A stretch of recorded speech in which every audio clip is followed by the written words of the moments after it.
to the channel and welcome to this 1000 point game of Age of Fantasy by One Page Rules. Okay, so this is a 1000 point game, but by mutual agreement with myself, I've allowed a little bit of flexibility in the points. So the ghouls have got 1050 points, but I've not shortchanged the AI because they get 1060 points. But yeah, this is 1050 points of Vampiric Undead with a ghoul flavour to it. So commanding them we've got a Ghoul King, and he's been given the Wizard 1 upgrade. We've got 2 units of 10 ghouls, no upgrades. We've got a combined unit of 2 units of 3 ghoul horrors, combined into a single unit of 6 ghoul horrors. Again, no upgrades there. We've got the big guys at the back, the zombie dragon, no upgrades on him, and a bat dragon, and that's been given the plagued upgrade, which gives it impact 3, and also the putrid maw upgrade, which gives it poison in melee. So that's 1050 points of Vampiric Undead. This is 1060 points of Rift Demons of War. They are led by a Champion of War who has been given the Symbol of War 4+ upgrade. So when he's activated, we roll the dice on a 4-up. An enemy unit within 18 inches takes 3 hits at AP 2. He will be teaming up with a unit of 10 Blood Warriors. There are 2 units of 10 Blood Warriors. They're both exactly the same. They've both been given a Sergeant upgrade, so the one with the brass horns. They are the Sergeants. They get +1 to hit in melee. They've both been given a Banner of War. That gives the unit impact 1. They've both been given a Musician,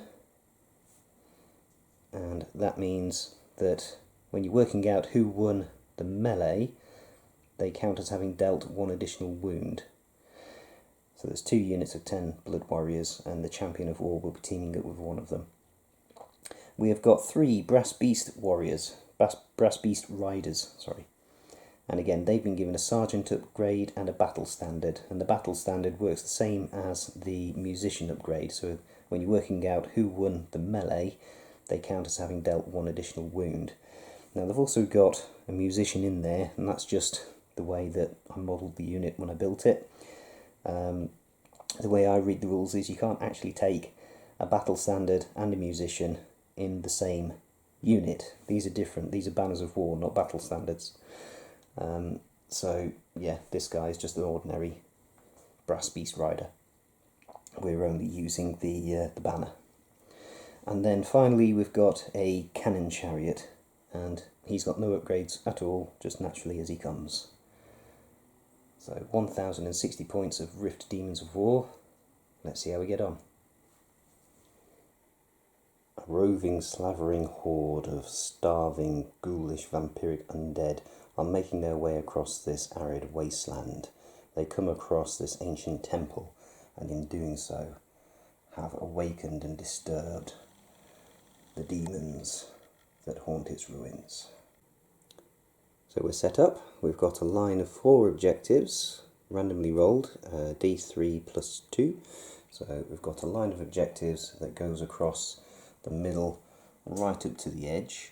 The AI placed that objective, and I placed the one directly in the middle, and then one equidistant between these 2. For terrain, these sections here will be difficult terrain. This temple in the middle will be classed as cover terrain, and everything else is just blocking line of sight. For deployment, the demons have tried to evidently split the ghoulish forces, because we've got the 2 units of Blood Warriors over here on my left flank, and nothing in the centre. And over on the right flank, on the extreme edge, we've got the Brass Beast Riders and the cannon. So by way of counter deployment, I've got my 2 big beasts over on my right flank, along with 1 unit of ghouls. and in the centre the other unit of ghouls, and over here the ghoul horrors with the ghoul king. Nothing over on the extreme flank. Now the demons finish setting up first, so they will get the first activation in the first turn.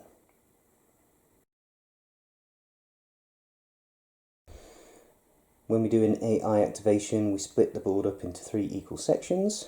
So the left flank, the centre and the right flank, as from my perspective with the ghouls.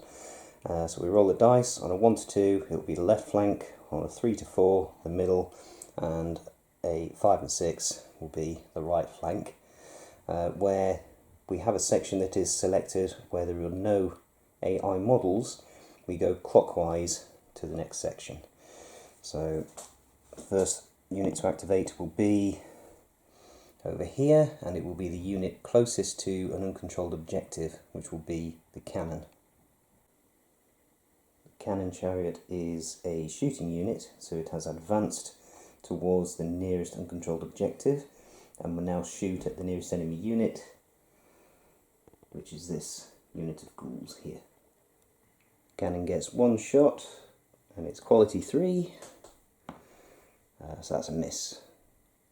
My activation, this unit of ghouls that was over here in the centre have rushed forwards and are now within 3 inches of that objective. AI next activation, that's a 5, so that will be the Brass Beast Riders. Brass Beast Riders are a melee unit, so if there was an enemy unit within charge range they would charge, otherwise they rush forwards towards this objective as well. And at the end of their movement it looks like this, and they are nicely placed now for my 2 big monsters to possibly pounce on them. I think they're out of range of a charge, but both of these monsters have a ranged attack of sorts, so hopefully you can start nibbling some wounds down. They're probably about the toughest thing in the AI army. The laws of trigonometry dictate that when things are moving in multiples of 12 inches on a 4 foot wide table and they move at angles, it's impossible for them to actually make contact. So yeah, the zombie dragon is just over an inch away from the Brass Beast Riders. However, with its fly ability, it was able to rush forwards over that difficult terrain without being restricted to 6 inches of movement. So it's now contesting that objective. And it has the fire breath ability. So it's not a ranged attack as such, so I can still use it because it's not actually a shooting attack, it's just an ability. So you can target something that's 12 inches away in line of sight, and it does 3 automatic hits at AP1. Okay, so these guys have got defense of 2 up, so AP1, that one will do a wound to one of the Brass Beast Riders. Moving on to the next activation for the AI, the unit that will activate, regardless of whatever I roll on the dice, will be this leading unit of Blood Warriors with the champion in it, and they will rush towards that objective. And at the end of their movement, they are swarming that objective. For my next activation, I need to be careful what I do with the Ghoul King and his Ghoul Horror companions. They won't be able to charge in on these guys because, again, trigonometry is a thing. So that is more than 12 inches away. And because the AI has fewer units than I do, they will finish activating first in this turn. So they will activate first in the next turn, and I don't want to be in a position where these guys will charge them if they only make it to, say, there. They'll easily be within charge range of these guys. So when I activate these guys, I need to be careful what I do with them. So I'm going to defer that decision for a moment and move on to one of my other units instead of these guys. I'll probably activate these last. So a nice easy decision to make is this unit of ghouls will rush forwards over here. Again, they won't get into combat with the Brass Beast Riders, but it will be putting more models closer to this objective. We won't capture it regardless of numbers of models, because there will still be enemy units contesting it. So, but it will at least give me some extra, dare I say, muscle from these weedy little runts over towards this objective. And I think this is where there's going to be a lot of fierce fighting, this objective and the objective over on the other flank. So moving these ghouls, and there they are, having scrabbled forwards towards the objective. The only AI unit left to activate is the other unit of blood warriors on the other flank, and they will simply rush forwards behind the unit with their champion in. And here is the unit in question. They've rushed forwards to catch up with the other unit of blood warriors. Now, even though this unit is within 3 inches of that objective, it doesn't count as having been captured until the end of the turn, and they could have gone towards that objective there, but they would have moved around difficult terrain where possible, with them being an AI unit, it's part of the AI rules. So they would have gone this way, and also this objective is still closer, so they will move towards the nearest objective, the nearest uncontrolled objective. And as I say, technically that objective is not controlled yet. So yeah, they rush forwards behind the other unit towards that objective. Returning to this flank, the Bat Dragon will advance 6 inches so that it can then shriek at the Brass Beast Riders.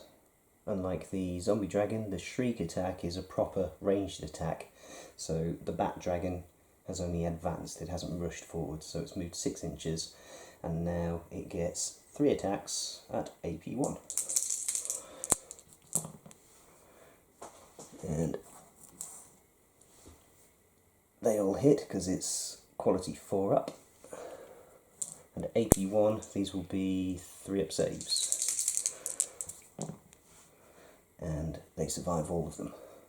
Returning to my conundrum as to what to do with these guys, I did contemplate simply rushing them forwards onto this objective and positioning them in such a way that they will be out of charge range of that unit there, because on their next turn they will rush towards this objective, and if there's any units within 6 inches of a straight line between that unit and the objective, they will charge it. So I need to be careful whereabouts I position these. So yeah, I think that's what I'm going to do, is rush them onto this objective. I should be able to, as long as I'm between these 2 pillars, I will be outside of 12 inches of that unit. So when they rush forwards, I'll be able to charge them. That's the thinking. And there we are, carefully positioned so that there is 1 ghoul horror within 3 inches of the objective, and we are more than 12 inches away from that unit. That will be the end of turn 1, and at the end of turn 1, the demons have captured that objective, the ghouls have secured this objective, and the one over here is being quite heavily contested by both sides. So moving on to turn 2.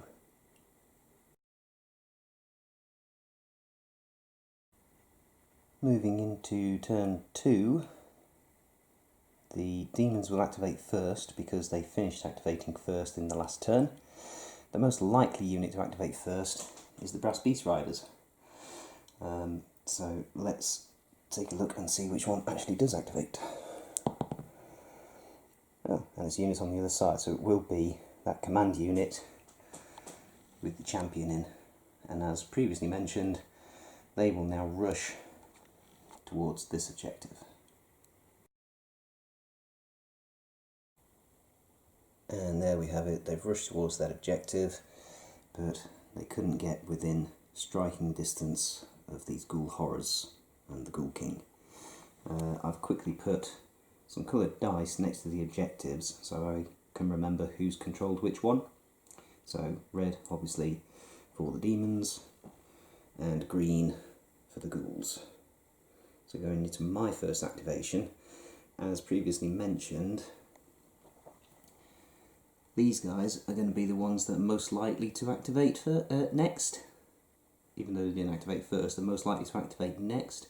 So I want to be charging them before they get their impact attacks on me. So it's going to be one of the big boys crashing in, and I suspect that's going to be the Bat Dragon, because he gets impact himself. So the Bat Dragon has charged in. The Brass Beast Riders have aligned to the charging unit by moving up to 3 inches, and we'll now do the attacks. First up, we resolve the impact from the Bat Zombie being plagued, and that is 3 automatic hits, so this will save on 2 ups. Ooh. 2 get through, so that will finish off this one. Nope, that should have been on 2 wounds, so that will finish off that one, but do no further damage. I was counting up instead of down with my wounds. And then we get 6 attacks, hitting on 4s with AP 1, but because I gave it the Putrid Maw upgrade, I get poison in melee, so any 6s will explode into multiple hits. So there's a 6 and 1 hit, but that 6 will be tripled due to the poison. So these are AP 1, so what is ordinarily a 2-up save will now become a 3-up save. So that's another 2 wounds get through, so one of them is down to 1 wound left, and I'll put that on the Banner Bearer. And this time it is 1 wound left, not it's taken 1 wound. Brass Beast Riders will now get to hit back.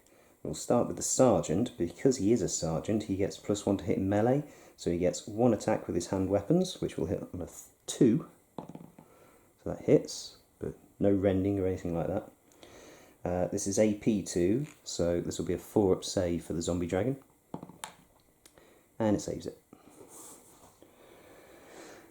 And then the Sergeant gets 3 attacks for its hooves, again hitting on 2s.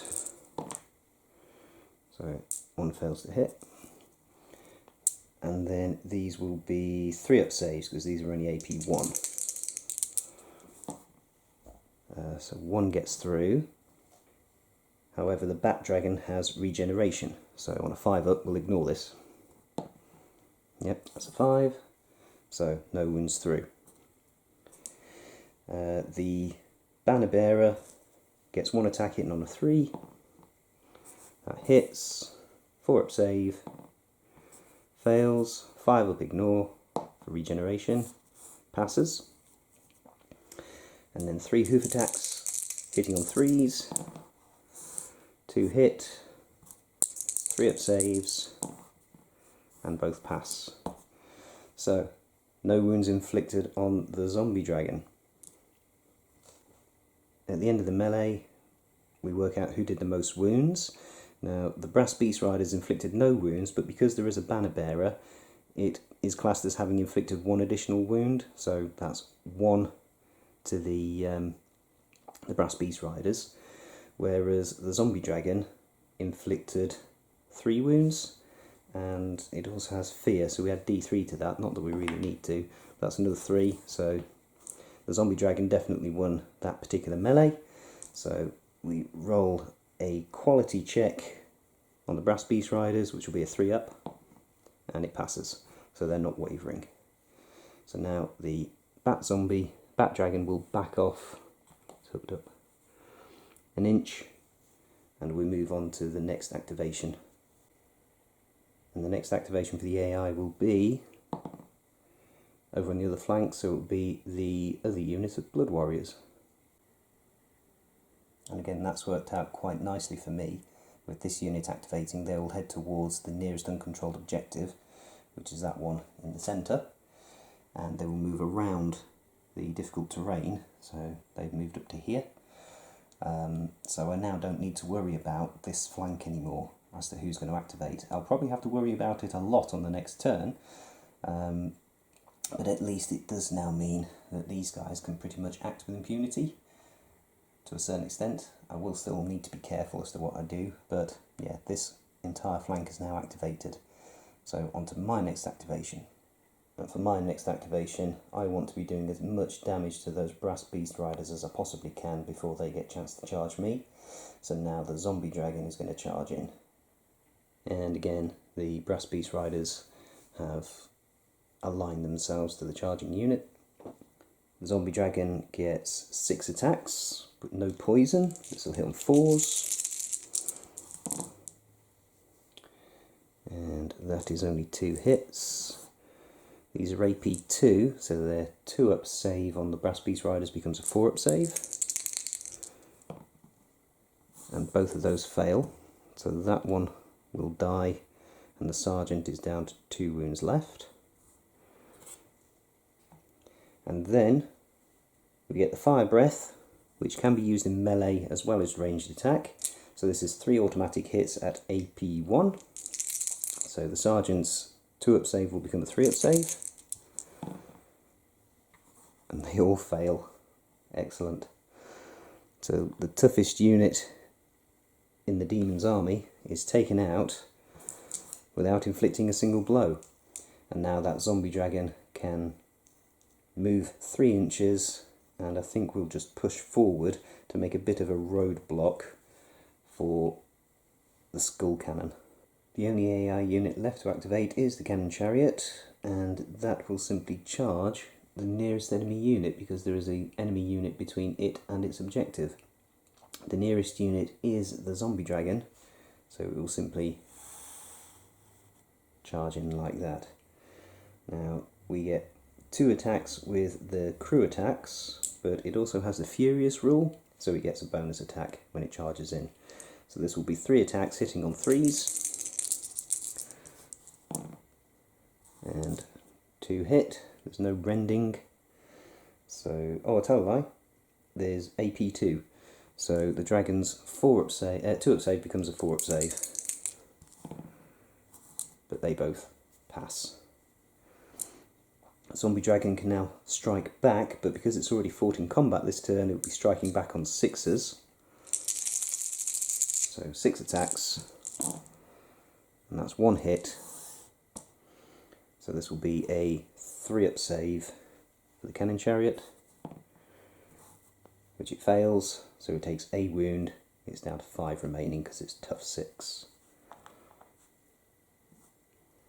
And now we make a quality check for it, because it lost the combat, although it does have fear. So it inflicted no wounds, but it does have fear, so it gets D3, that's only 1. And the zombie dragon inflicted 1 wound, and it also has fear, so it will automatically win that combat.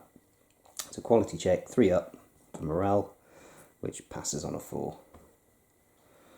For my next activation, we'll stay over here, and that unit of ghouls will charge the cannon after it reverses an inch. So the ghouls have charged in. These guys get 2 attacks each, but they only hit on 5s. However, they do have poison, so any 6s become 3 hits. So 20 attacks. That one's cocked.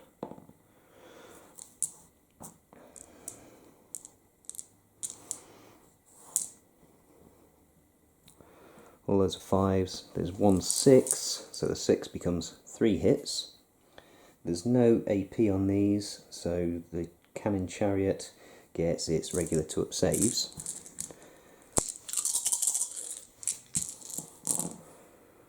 And that's only 1 gets through. So it's down to 4 wounds left. And the cannon chariot can now strike back, but it's already fought in melee, so it's hitting back on 6s with 2 attacks. 1 gets through, and that's AP 2. The ghouls have a 5-up save, but I can still save on an unmodified 6. And that fails, so one of them dies. Again, when working out who won the combat, the cannon chariot has fear, but ghouls have got the undead special rule, so they automatically pass morale. The cannon chariot inflicted 1 wound, plus at least 1 from its fear ability. The ghouls only inflicted 1 wound, so the cannon chariot will win the combat, So the ghouls would have to take a morale check, but because of the undead special rule, they ignore morale, they automatically pass it, and you roll 1 dice for each remaining model in the unit, or tough if it's a tough unit. So that would be 9 dice, and on a roll of a 1, another unit will die. Another model will die. There we go, there's 2 1s there. So that inflicts a wound that cannot be regenerated. So 2 more get killed. So now the ghouls will back off an inch. And there's only me to activate. I've got another unit of ghouls and my general's unit. These 2 units, the ghouls and the ghoul horrors with the ghoul king, are the units I have left to activate. I'm going to activate this unit first, and it is going to charge this unit of blood warriors with the champion in it after the ghoul king has cast a spell, because he's been given the wizard 1 upgrade. The spell I'm going to try and cast with the ghoul king is Vigour, which goes off on a 4+. And that's a 1, so that fails. If that had worked, he would have cast it on himself, and or rather on his unit, and that gives the unit +1 to hit in melee, but it failed, so no bonuses to hit there. Right, move on to the charging. After the charge moves and the alignment moves from the bad guys, this is what it looks like. All of the ghoul horrors and the ghoul king are within 2 inches, so they can all attack. I'm going to kick things off with the ghoul king, because he hits on 3s. His weapon's exactly the same, he's got 4 attacks with poison, but the ghoul horrors hit on 4s rather than 3s. So ghoul king goes first, and 2 hit. Keep those to one side. There's no AP on any of these, and then each of the ghoul horrors gets 4 attacks. So this is 24 attacks hitting on 4s. Keep those 2 out, because those are the 2 3s from the ghoul king. And that's quite a lot.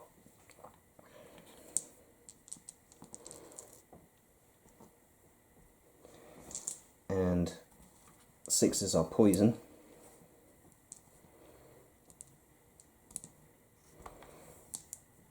So there's 5 poisons there.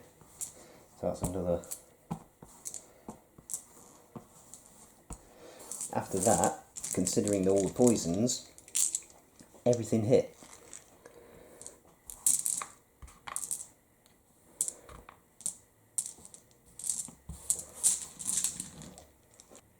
Now then, this is where it gets complicated, because there's so many dice here, so many hits. The Blood Warriors have got a 5-up save, whereas the champion has got a 4-up save, and he goes last. So I need to resolve all of these dice one at a time to see how many Blood Warriors we kill. I think that's the fairest way to do it. So this could take some time. So the first one passes. Second one passes. These green dice like rolling 6s. That's a fail, so 1 Blood Warrior will die. That passes. That passes. That's a 1, so another Blood Warrior dies. That's another pass. This is not statistically likely. That's about another one dead.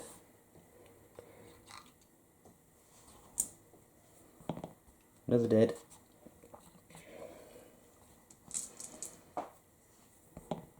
Another pass.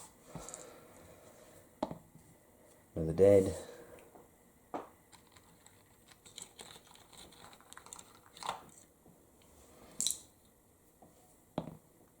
Another pass. Another pass.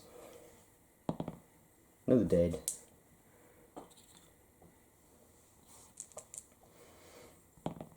Another dead.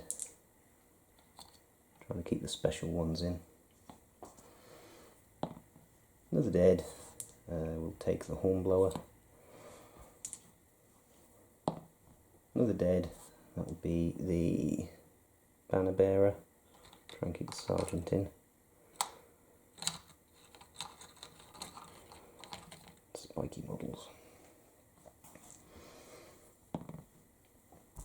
Sergeant's surviving. No, he's dead. Right, so that leaves 7 on the champion, who's got a 4-up save. So I can roll all of these together now. Yeah, he's squished. 5 get through, and he's tough 3. So those ghoul horrors and the ghoul king brutalise those blood warriors and reform their 3-inch consolidation move. And that means my other little squad of ghouls can mosey on over in their wake, just to give them a bit of moral support, if nothing else. So the ghouls have rushed over to support their king. That will be the end of turn 2, so we'll go into turn 3. And again, the demons will activate first because they finished activating first. They've only got 2 units left on the battlefield.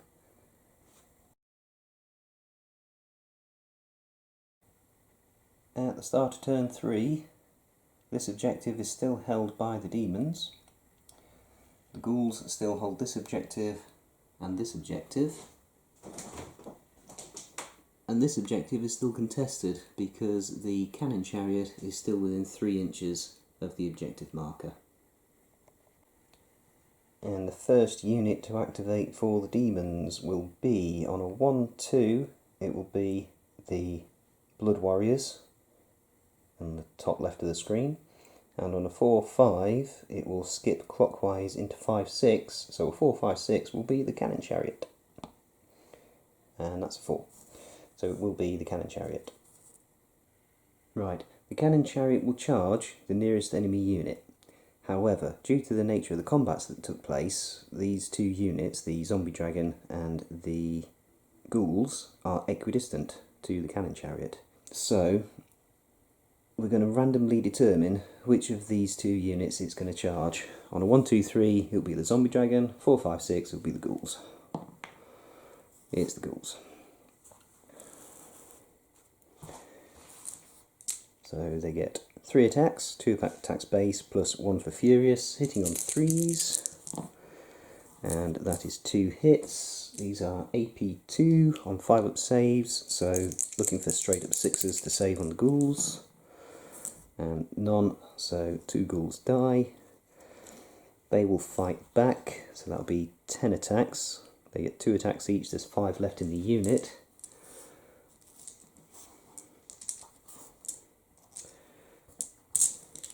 Hitting on 5s, 6s are poison, and that's no hits.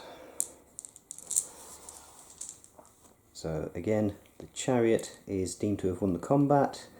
The ghouls are undead, so they automatically pass morale. We roll 1 dice for each model left in the unit, and on a 1, another 1 dies. No, they all live. For my activation, I'm going to activate the ghoul horrors and the ghoul king, and I'm going to see if I can slingshot around as I charge those blood warriors, because I can move 12 inches when I charge. And see if we can get onto that objective, and hopefully we'll have a repeat of the first time I charged some blood warriors and see if we can annihilate them in 1 round of fighting. But before we do anything, again, let's try and cast Vigour on the unit, so we need a 3 or more, and that's a pass. So everything in the ghouls unit, or the ghoul horrors and the ghoul king, will get +1 in the melee which is about to take place. Right, that's what it looks like after the charge. The Ghoul King gets 4 attacks, and this will hit on 2s because of the Vigour spell that he cast on them. So this will hit on 2s, 6s explode, and only 1 misses. Now let's take those and put them to the side. And all of these will hit on 3s this time. 6s exploding with poison. So there's some 6s straight away, which is good news. So they fail, they fail. So all of those pass, and each one of these 6s becomes 3 hits.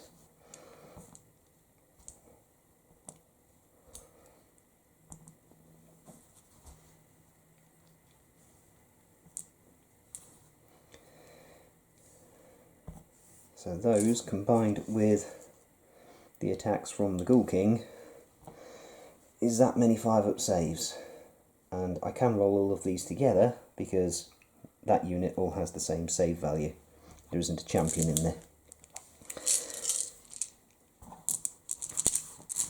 And unless the laws of probability have been severely corrupted by the demonic presence, I anticipate all of these demons dying.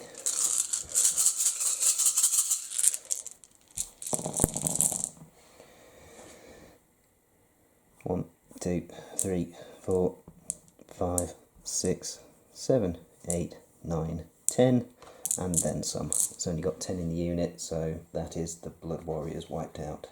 And with the Blood Warriors being wiped out, the Ghoul Horrors and the Ghoul King reform their formation by consolidating 3 inches. There's no units left for the demons to activate, so back over on this flank, we need to try and strip 4 wounds off this cannon chariot. Although I think at this stage the battle is a foregone conclusion, but let's see if we can take out this cannon chariot. Starting with the zombie dragon, who's going to charge around this way, so that if he doesn't get the job done, the bat dragon can charge in and hopefully do it. 6 attacks hitting on 4s. There's no poison on these. They are AP2, so 4-up saves on the cannon chariot. Fails 2, so he's got 2 wounds left. And then 3 fire breath attacks, automatically hitting. AP -1, so these are 3-up saves. And there's 2 fails, so the cannon chariot is gone. And with that, every last trace of the demons has been vanquished from this battlefield. And I'm not sure if I'm not sure if the demons are corporeal in any way. I imagine they're not. And even if they are, I imagine demon flesh isn't particularly tasty, but I also imagine if you're a ghoul, you're not too bothered. So yeah, I'm not entirely sure whether these ghouls will be able to satiate their appetite on any potential corporeal remains from the demons. But yes, that was quite an interesting battle. Didn't quite envisage it being a tabling, didn't quite envisage only losing 5 ghouls, but yeah, this unit here, the Ghoul Horrors with the Ghoul King, is an absolute wrecking ball of a unit. I'm not going to sing the song. And especially if this Ghoul King can get that spell, that Vigour spell off to give him +1 to hit, they just wiped through 20 Blood Warriors with a Champion of War.